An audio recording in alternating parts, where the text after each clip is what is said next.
Welcome to Football Daily, the home of football on YouTube. Featuring top 10, Football Daily Weekly, versus transfer talk and much more every week. Subscribe now for the latest headlines, exclusive interviews and editorial features from the world of football. Newcastle more worried about losing Moussa Sissoko than signing Danny Ings. Talent. Pardew concerned about key players being sold next month but also aware of need to bring in another striker.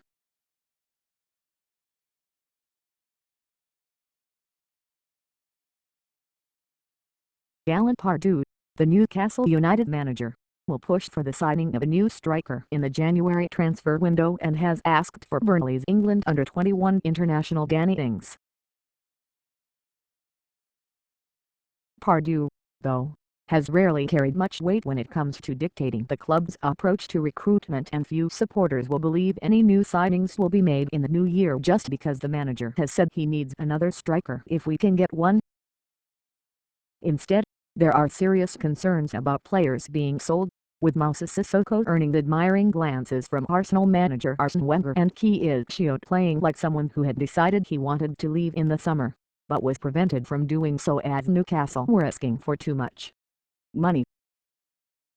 Pardew has already admitted Newcastle will be vulnerable in January when it comes to big clubs bidding for their players, which was a polite way of saying we will always sell as long as someone is willing to match our asking price for them. Newcastle sold Yohan Cabaye to Paris Saint-Germain in January last year, even though they did not have a replacement lined up and were supposedly pushing for European qualification, according to Pardew. The demoralizing effect it had had the dressing room saw the team go on a run of 11 defeats in 15 games, woeful form that cranked up the animosity towards Pardew and culminated in the protests against him at start of this season. Pardew cannot be blamed for trying to use the media to push for signings to be made, even if owner Mike Ashley and managing director Lee Charnley have never shown the slightest inclination they are worried about what either the team's manager or supporters think of their recruitment efforts. If Newcastle can sell a player like Sissoko for a huge profit and plod along until the end of the season, staying clear of relegation trouble, they will, regardless of the damage it does to Pardew. In turn, Pardew earns their thanks and appreciation because he does not complain and does not criticize the decision in public. He acts as an apologist for the sale in the media and gets on with things. That is one of the main reasons Ashley refused to sack him in the autumn, even though there were several weeks of protests from fans demanding his removal. Pardew's comments about recruitment are largely ignored by cynical supporters who are tired of listening to the manager talk about his plans to sign new players, only for players to be sold instead. Pardew cannot complain if he has lost their trust. His promises during the transfer window have repeatedly been broken, starting shortly after he arrived on Tunisia,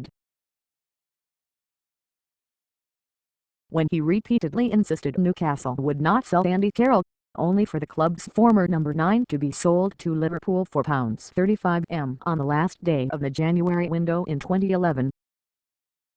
Although Newcastle have been tracking things for over a year, they have never made a formal bid for the former Bournemouth and Dorchester Town striker. That may well change next month as Newcastle suspect Ings wants to leave and will test Burnley's resolve to hang onto a player who only has 6 months remaining on his contract.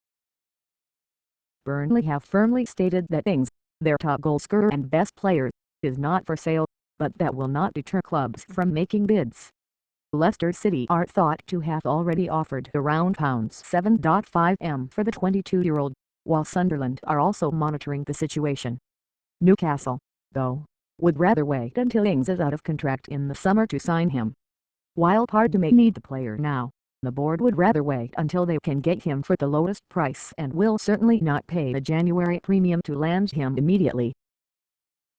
Ings may well become a Newcastle player eventually, but the Magpies are far more likely to sign a player like Anderlecht striker Alexander Mitrovic next month. The Serbian's asking price was as much as £10m in the summer when Newcastle were first interested, but Anderlecht may well sell for just £5m in January according to reports in Belgium.